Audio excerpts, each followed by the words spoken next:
نهاية المباراة حنا كمجموعة هنايا في الوفد المغربي بعد هذا الأداء المشرف للشباب نظن أنه من البديهي أننا نقدم تشكراتنا لصاحب الجلالة الملك حسن محمد السادس نصر الله على الدعم الكبير، لأنه صاحب الرؤية الرياضية الثاقبة وصاحب الرؤية في جميع المجالات.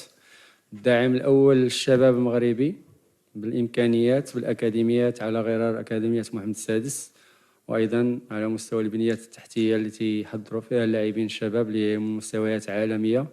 وكنتيجة لذلك شاهدنا الأداء المشرف ديال هذه المجموعة الشابة من اللاعبين. هذا من جهة.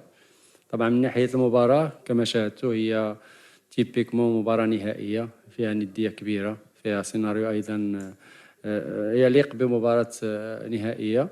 الفريق الخصم عطفا ربما على أداء ومجهوده أيضا يستحق، يجب أن نهنئه لأنه فائز مستحق في نهاية الأمر، لأنه قام ببطولة في مستوى كبير. وإحنا يمكن لنا أيضا نهنئ أنفسنا على المستويات، على الأداء، على الانضباط، على الروح اللي أبانوا عليها اللاعبين، الروح الرياضية أيضا اللي كانت جزء مهم من توجهنا على مدار جولات البطولة يعني. شكرا كوتش سعيد. راح ناخذ 3 أسئلة. السؤال الأول الفوق. السلام عليكم. سي سعيد شيبة، نهنيكم على المردود تاعكم. يعني طيلة تواجدكم هنا بالجزائر يعني كان بشهادتك انت كنتوا يعني انكم حظيتوا باستقبال جيد، لكن قبل اشهر من الان كانت الاتحادية الجامعة المغربية رفضت تنقل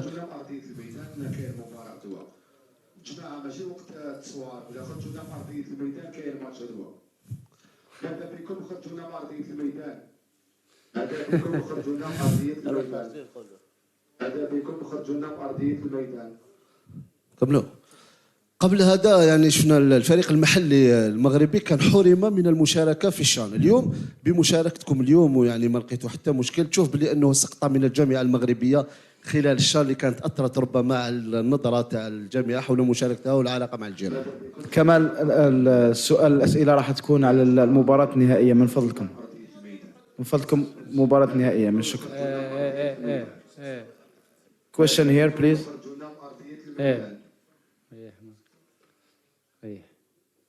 تفضل.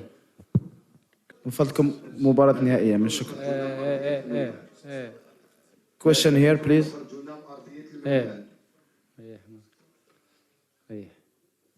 تفضل. Question here please. من فضلك question here please. من فضلك question here please. من فضلك كمان الأسئلة عن النهائي. تفضل. Sati Shaker, Empowers Magazine. Commiserations, coach. Thank you. You've Thank you. lost this final, but you're still going to the World Cup. So what do you take out of this particular match and this tournament to take to the World Cup?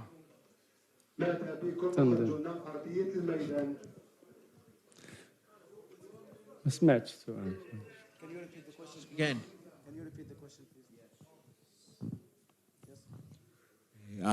Commiserations, coach. You've lost this particular match in the final, but you're still going to the Under-17 World Cup. So what do you take out of the tournament as a whole and this particular match to the World Cup itself? طبعا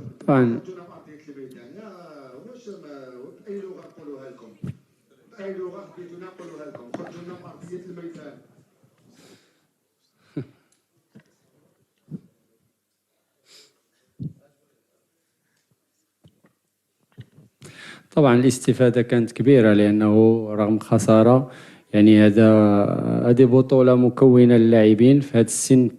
كان مهم أننا نلعبوا يعني الماكسيموم ديال المباريات، لعبنا كل المباريات وصلنا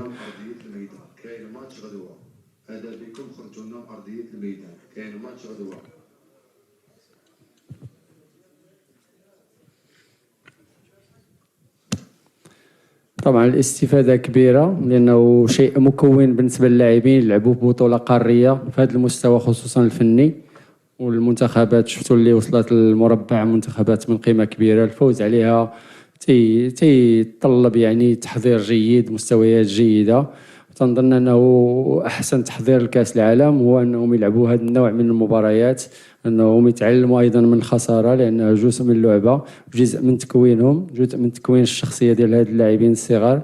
نتمنوا أنه يعني بعد فترة ديال الراحة نقوموا بعمل تقييمي للمشاركة ونستخلصوا ربما العبر باش ربما نصوبوا او يعني نصوبوا اي اعوجاج كان في عمليه التحضير، في عمليه التعاون مع المباريات، ونمشيو لكأس العالم مسلحين اكثر من اللي جينا هنايا، ونكونوا ربما ان شاء الله ممثل يعني في المستوى القاره الافريقيه، بما اننا حضرنا بشرف تمثيل القاره الافريقيه، وهذا شرف كبير يعني.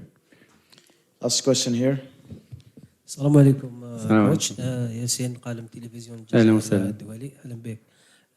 ربما شفنا المنتخب المغربي يعني سيطر طيله الشوط الاول وحتى في الشوط الثاني، حتى انه شفنا اللاعبين خلاص كانهم شافوا نفسهم توجوا بالبطوله، وما تشوفش بلي الثقه زايده هي اللي خلاتكم تخسروا اللقاء، وزادت من المراره تاع الهزيمه، خاصه انه المنتخب خلاص شاف روحه توج بالبطوله. شكرا. طبعا يعني النتيجه قاسيه على اللاعبين خصوصا في هذا السن، لما تيكونوا في هذا السيناريو يعني متقدمين. اتفق معك لانه في الشوط الاول ربما اللي كان عندنا ربما حظوظ اكثر للتسجيل، لكن يجب الاعتراف انه ايضا في الشوط الثاني الخصم فرض علينا يعني اندفاع وايقاع وكاليتي دي جوور ايضا، وحطنا في مواقف صعبه نوعا ما. فما تنظنش انه افراط يعني في الثقه بقدر ما انه ايضا للخصم لو ميريت ديالو، يعني يجب نردوا المنتخب السنغالي ما يستحق لانه منتخب قوي. كان عندنا ربما امكانيه انهاء المباراه ربما بهدف ثاني في الشوط الاول يخلينا ربما نسيروا المباراه باريحيه، ولكن هذه هي كره القدم حتى بالنسبه للكبار، فما بالك بالنسبه للصغار اللي ونيفو ربما ديال التدبير ديال المشاعر، وهذا صعب شويه جدا. لذلك احنا فخورين بالوليدات الصغار. شكرا كوتش، ونتمنى التوفيق لمنتخبكم وليكم ان شاء الله. شكرا لكم على طوال البطوله، المعامله المحترمه. نتمنى اننا كنا في المستوى حتى في لقاءاتنا.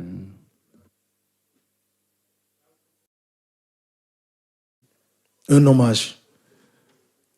Je pense que quand je commençais un peu avec les U17, c'est en plein regroupement que j'avais perdu ma mère. C'est l'occasion de lui rendre un témoignage, un hommage mérité. Encore une fois, du Sénégal, qui se battent pour nous donner des joueurs de talent, qui se battent pour